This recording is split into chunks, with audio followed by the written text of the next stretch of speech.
bisa asok mundo o kita walay tapos walay pagsulat sa sarili walay pagsulat walay mag-ulap sa inyo ito and then bisa ko na share ulit ko sa dapat sa literal bank sa PSD kailangan sa tago nila then wala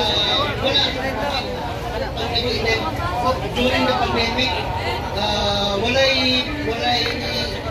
tanan ginagawa pero parang ayuda plus kay Sara o kay Mayor Pasni Duterte kay Pulong Duterte nga tanan gyud walay pili para lahat parang maayo kayo paglalakad sa ganina ang panahon sa inyo ba kaya sunod sa ulo ko feel na ko na safe kayo may okay. Salamat kayo, sir. Experience sa Davao mo sa pamalakan sa Davao. Dili lang siguro.